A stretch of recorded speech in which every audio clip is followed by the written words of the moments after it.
Today's video is on the topic of budget 2024 presented on 1st of Feb 2024 by our Finance Minister Srimati Nirmala Sitaraman ji. First of all, this is an interim budget.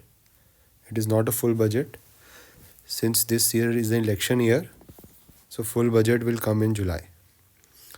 So this document is prepared by the Government of India by Ministry of Finance Budget Division. So we won't be showing any fancy PPT and all.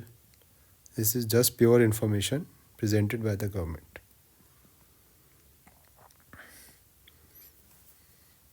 So the first is Viksit Bharat by 2047. So the vision is prosperous Bharat in harmony with nature, modern infrastructure and opportunities for all. So the development mantra is first is Sabka Saath, Sabka Vikas. It comprehensive development of all. The next part is Sabka Saath, Sabka Vikas and Sabka Vishwas. So it is trinity of democracy and diversity backed by Sabka Prayas. So we'll achieve the developed India by 2047. Next comes the people-centric inclusive development. The substantive development of all forms of infrastructure, physical, digital and social. Digital public infrastructure promoted and formalization and financial inclusions. Deepening and widening of tax base via GST. So there are no major income tax or GST amendments. There are few procedural amendments in GST which we'll discuss later. Next is strengthen financial sector, broad savings, credit and investment back on track. Then is the Gujarat Industrial Financial Center, IFSC, a robust gateway for global capital and financial services for the economy. A proactive inflation management. And all parts of the country becoming active participants in economic growth. So it is all part of the inclusive development. Now the comparison of India and world dollar GDP growth. So this line is of India and this is of the world. So clearly we have outperformed the world. You can see the dotted line is the future and from the past you can see. Now the focus area. The Garib Kalyan, Desh Ka Kalyan. So this is the DPT has led to a savings of 2.7 lakhs crore. Who doesn't know about DPT? It is a direct bank transfer.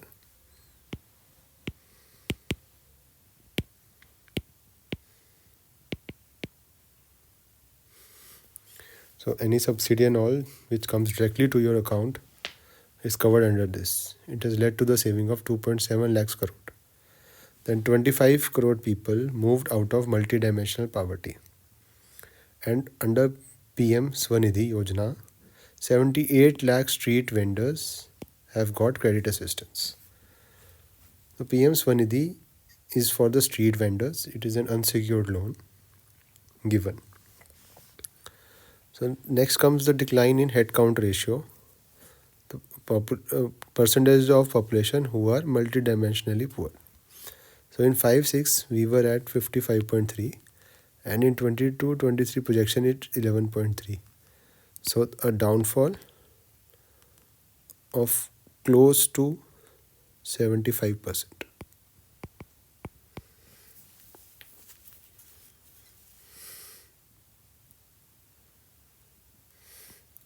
Then empowering the youth. 1.4 crore youth have been trained under the Skill India Mission. Entrepreneurial aspiration of youth 43 crore loans have been sanctioned under PM Mudra Yojana. Now, increase in PM Shri budget allocation. Close to 50% increment in budget allocation this year. Next comes on IITs 16 to 23, AIMS 7 to 22 and other universities 723 to 1113. Next is the focus welfare of the farmers, our Annadata.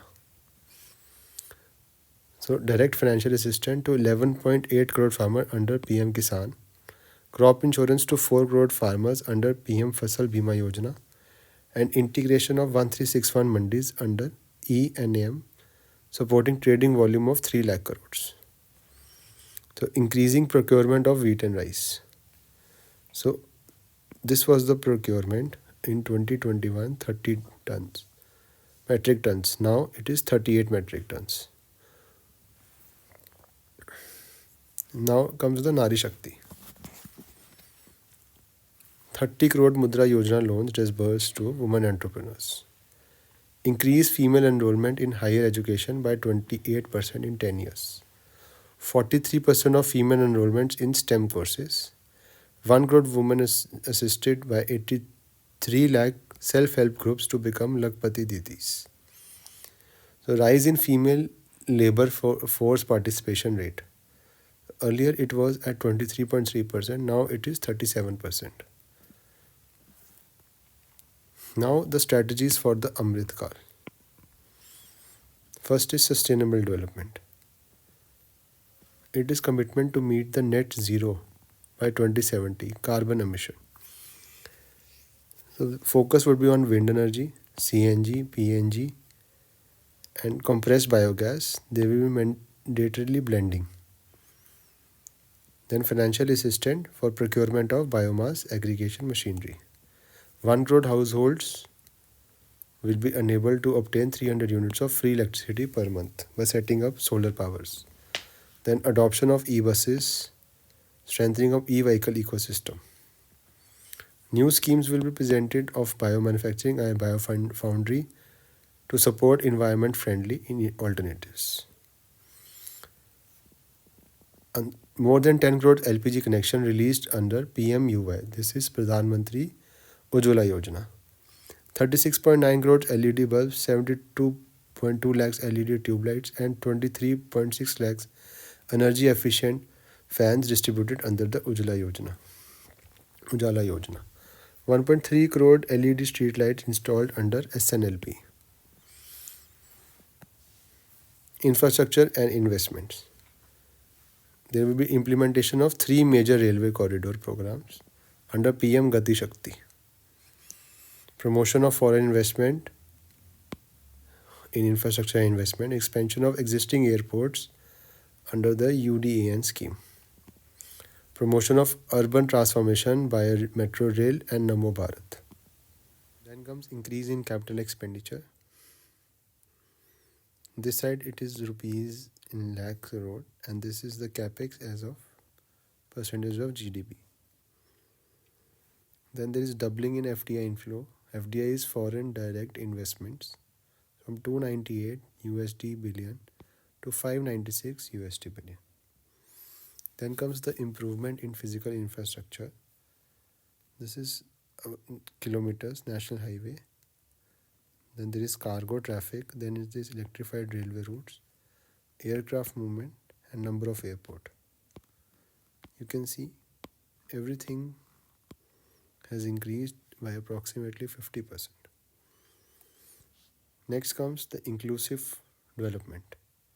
So aspirational district program to assist states in faster development, including employment generation. So this is the percentage of women registered for antenatal care within the first trimester, and number of enrollments under the Pradhan Mantri Jeevan Jyoti Bima Yojana per lakh of population. This has increased close to 11 times. Then comes the health sector. The encouraging cervical cancer vaccination for girls within the age of 9 to 14 years. Saksham Anganwadi and Poshan 2.0 to be expedited. U-Win platform for immunization efforts of the mission Indradhanush to be rolled out. Health cover under Ayushman Bharat scheme to be extended to all the Asha Anganwadi workers and helpers. Next comes the housing part. The Pradhan Mantri Awas Yojana Gramin. It is close to achieving the target of 3 crore houses. Additional 2 crore target for the next 5 years. Increase allocation from Pradhan Mantri Awas Yojana. Housing for middle class scheme to be launched to promote middle class to buy and build their own houses. Next comes the tourism. States will be encouraged to undertake development of iconic tourist centers. Long-term interest-free loans to states to encourage development. G20 meeting in 60 places presented diversity of India to global audience. And the main part is this Lakshadweep. It was specially mentioned in the speech of the finance minister. Lakshadweep will get better port connectivity, tourism, infrastructure and amenities. Next come agriculture and food processing. Government will promote public and private investment in post-harvest activities. Application of nano DAP to be expanded in all agroclimatic zone. Atmanirbhar oilseeds Abhiyan to be formulated. Then there is this dairy development program will also be formulated. Then Pradhan Mantri Matsya Sampad Yojana to enhance the aquaculture productivity. Then there is increased allocation for Blue Revolution and increased allocation for PM formalization of micro food processing enterprise scheme.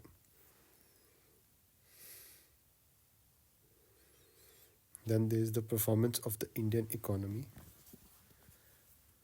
Declining CAD as percentage of GDP, declining unemployment rate, declining gross NPA as percentage of gross advances, rising volume of digital transactions. This is mainly due to UPI and QR codes, etc.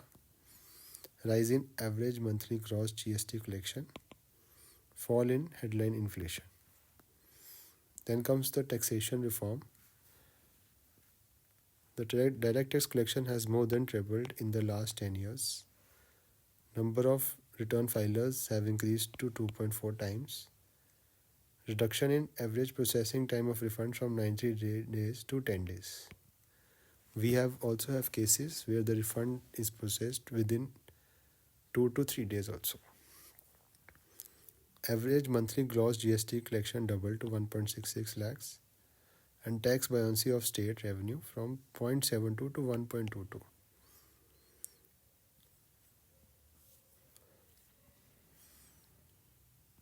Then there is decline in import release time since 2019, 47% in clearance of ICDs, 28% by air cargoes and 27% by seaports. Then there was certain tax benefit to startups and investment made by the sovereign wealth funds and pension fund, which was expiring on 31st March 2024. It has been extended to 31st March 2025. Then all the withdrawals of outstanding direct tax demands up to 25,000 pertaining to financial year 2010 and up to 10,000 between the year of 11 to 15. As per the speech, there were some tax demands which were as old as 1962. The Burning of Act. Everything is same for direct and indirect taxes. No tax liability for taxpayers with income up to 7 lakhs. This was presented in the last budget. Then it is a comparison rupee where it comes from and rupees where it goes. So the maximum rupee that comes from is from borrowings and other liabilities, and then there is income tax and corporation tax and GST. So these 4 areas amount to 82% and where rupee goes to. So the maximum of the spending is on interest payments, 20%. Then state share of tax and duties, again 20%. Then there is the central sector schemes, 16%. Then the allocation to specific ministries. So highest goes to the defense, 6.2 lakh crores. Then to the various schemes, Ayushman Bharat 7500, Mahatma Gandhi National Rural Employment Guarantee Scheme, which is Manrega, would get 86,000. Production linked incentive schemes, which we known as PLI schemes, will get 6,200. And this is the new age semiconductors, 6,903. Solar grids will get 8,500 and hydrogen mission will get 600. Then there is the revenue receipts and capital receipts, revenue expenditure and capital expenditure. Thank you. That's all.